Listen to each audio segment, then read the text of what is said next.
काबिल मुकर्रम और मोअज़्ज़ज़ सामीन हज़रात, सबसे पहले तो अल्लाह की बारगाह में दुआ है अल्लाह ताला हम सब का ये मिल बैठना अपनी बारगाह में कबूल फरमाए। आमीन। और हाजी साहब के भाई और जनाब मोहम्मद साहब के सरपुजा अल्लाह ताला उनकी मग़फ़िरत फरमाए। आमीन। अल्लाह ताला उनको जन्नत में आला से आला मकाम आमीन। अल्लाह ताला ने कुरान पाक में इरशाद फरमाया इन्ना सलाता तन्हा अनिल फ़हशाई वल मुनकर, कि बेशक नमाज बेहयाई और बुरे कामों से रोकती है।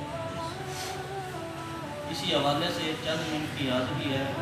दुआ करें अल्लाह ताला हक़ सच बयान करते हुए मुझे और आपको उस पर अमल करने की तौफ़ीक़ नमाज के बारे में अल्लाह ताला ने कुरान पाक में 100 दफ़ा के करीब हुक्म इरशाद फरमाया है कि नमाज कायम करो। और हदीस तय्यबा में एक बहुत बड़ा ज़ख़ीरा हमें मिलता है जिसमें नमाज के फ़ज़ाइल बयान किए गए हैं और नमाज ना पढ़ने वालों के लिए वईद बयान की गई है। और एक रिवायत में आता है कि हुज़ूर अलैहिस्सलाम ने इरशाद फरमाया कि क़यामत के दिन सबसे पहला सवाल जो बंदे से किया जाएगा वो नमाज के बारे में किया जाएगा। अल्लाह ताला ने तुम्हें जिस्म भी दिया था, सेहत भी दी थी, चलने की ताकत भी दी थी, तो कितना तुमने उसकी पैरवी की है, कितना तुमने नमाजें पढ़ी हैं, कितना रब की बारगाह में अपनी पेशानी को झुकाया है। तो जो बंदा रब की बारगाह में अपनी पेशानियों को झुकाना शुरू कर देता है, उसकी बारगाह में आता है और 5 वक्त उसके दर पे अपने सर को झुकाता है, तो फिर अल्लाह ताला उसके दुनिया और आखिरत के कामों में आसानियां पैदा फरमा देता है। जो अपने मामलात रब के सुपुर्द कर देता है और रब की ज़ात पे भरोसा करता है, जब आसान हो जाए तो अपनी दुकान बंद कर देता है, कहता है मुझे रिस्क मेरे रब ने देना है। ये नहीं कहता कि अब गाहकों का वक्त है, ज्यादा गाहक आएंगे, दुकान बंद नहीं करता, बल्कि जैसे ही आजान सुनता है दुकान बंद कर देता है, कहता है अब मैंने उसके पास जाना है जिसने मुझे रिस्क देना है। जो बंदा 5 वक्त अपने रब की बारगाह में हाजिरी दे, अपना मामूल बना ले, नमाजों की हिफाजत करे, तो अल्लाह ताला दुनिया के काम भी उसके आसान फरमा देता है और आखिरत में भी उसको कामयाबी अता फरमाता है। क्योंकि अल्लाह ताला ने कुरान पाक में इरशाद फरमाया है कि बेशक नमाज बेहयाई और बुरे कामों से रोकती है। अगर किसी बंदे में कोई अल्लाह न करे कोई गुनाह करता है, कोई बुरा काम करता है और छोड़ना भी चाहता है लेकिन छोड़ नहीं पाता, उसके लिए ये वजीफा है कि आज के दिन से नमाज पढ़ना शुरू कर दे। नमाज की बरकत से गुनाह से तौबा करने की ताकत अल्लाह अता फरमाए। और ये हदीस तय्यबा में बहुत से वाक़यात मौजूद है कि जो गुनाह करते थे, जब उन्होंने नमाजें शुरू की तो नमाज की बरकत से गुनाहों से उन्होंने तौबा कर दी।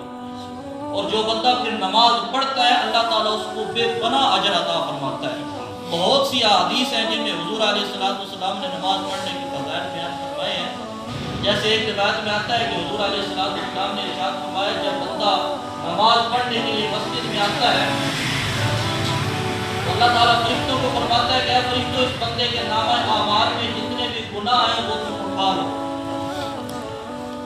क्योंकि कपड़ों को पाक करना हमारे बस में था, जिस्म को पाक करना हमारे बस में था, हमने कपड़े भी पाक किए, जिस्म भी पाक किया, ज़ाहिरी तौर पे सारे आमाल दुरुस्त किए और जो भी अहकामात थे वो हमने पूरे किए, लेकिन नामा आमाल को गुनाहों से पाक करना हमारे बस में नहीं था।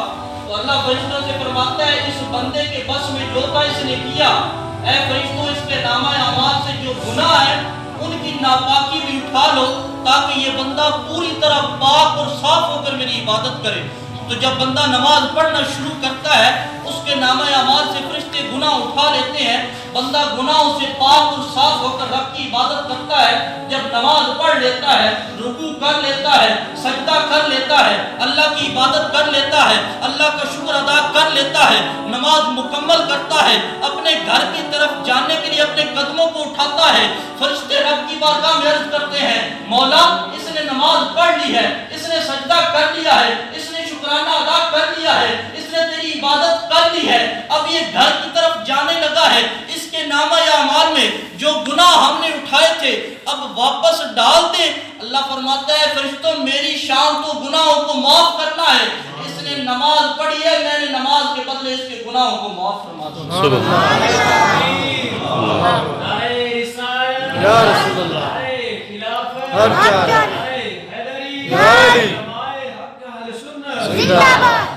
اللہ تعالیٰ تو اس طرح اپنے بندوں پہ کرم فرماتا ہے تو کوئی آئے تو صحیح اس کے در پہ, ایک دفعہ اپنے گناہوں سے معافی مانگے تو صحیح. جتنے بھی گناہ ہوں اگر سمندر کی جھاگ کے برابر بھی ہوں, میرے رب کی رحمت اس سے بھی زیادہ وسیع ہے.